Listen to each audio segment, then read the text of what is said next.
ಅವ್ರಿಗೆ ಹೊಟ್ಟಿಗೆ ಹಾಕುವಂತಹ ಉದ್ಯೋಗಗಳನ್ನು ಸೃಷ್ಟಿ ಮಾಡಲಿಕ್ಕೆ ಸಾಧ್ಯದನಾ ಅನ್ನೋ ಪ್ರಶ್ನೆಗೂ ಉತ್ತರ ಹುಡುಕಬೇಕಾಗಿದೆ.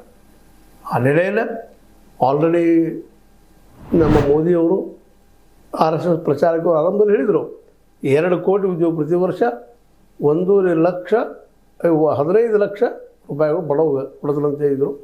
ಇವತ್ತಿನವರೆಗೂ ಆಗಲಿಲ್ಲ. ಸಪೋಸ್ ಏನಾದರೂ ಅವತ್ತು ಏನಾದರೂ 2 ಕೋಟಿ ಉದ್ಯೋಗ ಪ್ರತಿ ವರ್ಷ ಕೊಡ್ತಾಯಿದ್ರೆ ಇವತ್ತು 22 ಕೋಟಿ ಜನ ನೌಕರಿ ಮಾಡ್ತಾಯಿದ್ರು. 22 ಕೋಟಿ ಕುಟುಂಬಗಳು ಬದುಕನ್ನು ಕಟ್ಕೊಳ್ತಾ ಇದ್ವು. ಅಂಥ ಸಂದರ್ಭದಲ್ಲಿ ನೀವು ಆ ಬದುಕು ಕಟ್ಕೊಂಡಂಥ ಜನರ ಜೊತೆಗೆ ನಿಮ್ಮ ಹಿಂದುತ್ವವನ್ನು ಮತ್ತೆ ಹಿಡಿದು ನಡೀತಾ ಇತ್ತು. ಆದರೆ ಇವತ್ತು ನಿರುದ್ಯೋಗದಿಂದಾಗಿ ಜಾತೀಯತೆಯಿಂದಾಗಿ ಅನೇಕ ಜನ ದೂರ ಸರಿತಾ ಇದ್ದಾರೆ ಅನ್ನೂ ಸಹಿತ ಅಲ್ಲೇ ಗಮನಿಸಬೇಕಾಗಿದೆ. ವಿಕಾಸವಾದಪ್ಪ ಅಂದರೆ ಕೇವಲ ನಾವು ಏನಪ್ಪ ಜಾತಿವಾದ ಬಿಟ್ಟಿವಿ, ಮೀಸಲಾತಿ ಬಗ್ಗೆ ಚರ್ಚೆ ಮಾಡಿಬಿಟ್ಟು ಒಪ್ಕೊಂಡಿವಿ, ನಾವು ಎಲ್ಲರಿಗೂ ಏನಪ್ಪ ಅಂದ್ರೆ ಸಮಾನ ದುರ್ಗೊಳ್ತೀವಿ ಅಂತಾನೆ ಮತ್ತು ನಾವು ಮೂಲದ ಹೆಂಗಿದ್ವಿ ಹಂಗೆ ಇದ್ವಿ ಅಂತ ಹೇಳುವಂಥ ಮಾತು ಗಮನಿಸಿದಾಗ ಇದು RSS ಬದಲಾಗ್ತದನ ಅಥವಾ ಅವ್ರು ಹೇಳ್ಕೊಳ್ಳುವಾಗ ವಿಕಾಸವಾದ ಇದೆ ಅಂತಾದ್ರೆ ಅಡ್ಡಿಲ್ಲ ಇರಲಿ. ಆದರೆ ಎಲ್ಲರಿಗೂ ಉದ್ಯೋಗ ಸೃಷ್ಟಿ ಮಾಡೋದು, ಜಾತಿ ಪದ್ಧತಿ, ಬಡತನ ಇವೆಲ್ಲವೂ ನಮ್ಮ RSS ಹೋಗಲಾಡಿಸ್ತದೆ ಈ ದೇಶದಿಂದ.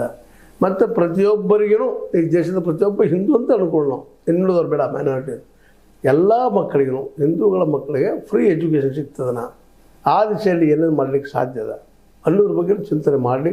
ನಿಜವಾದ ವಿಕಾಸವಾದ ಅದು ಎಲ್ಲರಿಗೂ ಉದ್ಯೋಗ ಸೃಷ್ಟಿ ಮಾಡಿ ಮತ್ತು ಫ್ರೀ ಎಜುಕೇಷನ್ ಮತ್ತು ಫ್ರೀ ಮೆಡಿಸಿನ್ ಕೊಡೋದು ಜನರಿಗೆ ಮಾಡುತ್ತಿರೋ ದೊಡ್ಡ ಉಪಕಾರ.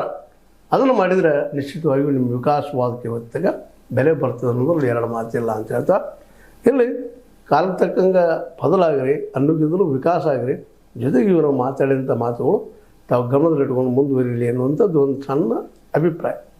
1 ಲಕ್ಷ ಸಮ್ಮೇಳನ ಮಾಡೋಕ್ಕಿಂತಲೂ 1 ಲಕ್ಷಕ್ಕೂ ಹೆಚ್ಚು ಹಿಂದೂ ಸಮ್ಮೇಳನ ಮಾಡೋಕ್ಕಿಂತಲೂ ಇಲ್ಲಿ ಇದ್ದಂಥ ನಿರುದ್ಯೋಗಿಗಳಿಗೆ ಉದ್ಯೋಗ ಕೊಟ್ಟರೆ ನಿಶ್ಚಿತವಾಗಿಯೂ ಅವರು ತಮ್ಮ ಧರ್ಮವನ್ನು, ತಮ್ಮ ದೇವರನ್ನು, ತಮ್ಮ ನಂಬಿಕೆಯನ್ನು, ನಿಮ್ಮ ನಂಬಿಕೆಯನ್ನು ಉಳಿಸ್ಕೊಂಡು ಹೋಗ್ತಾರೆ ಅನ್ನೋದು 2 ಮಾತಿಲ್ಲ. ಈ ದಿಶೆಯಲ್ಲಿ ಏನು ಚಿಂತನೆ ಅನ್ನೋದು ಉತ್ತರ ನೋಡೋಣ ಅಂತ ಹೇಳ್ತಾ, ಇದು ನಿಮ್ಮ ಲೈಕ್ ಆಗಿರ್ಬೋದು, ಲೈಕ್ ಮಾಡಿ, ಶೇರ್ ಮಾಡಿ, ಕಾಮೆಂಟ್ ಮಾಡಿ, ಜೊತೆ ಸಬ್ಸ್ಕ್ರೈಬ್ ಮಾಡಿರಿ. H16 ನ್ಯೂಸ್ ಅರ್ಥ ಸತ್ಯದ ಕೈಗಳಲ್ಲಿ ವಂದನೆಗಳು.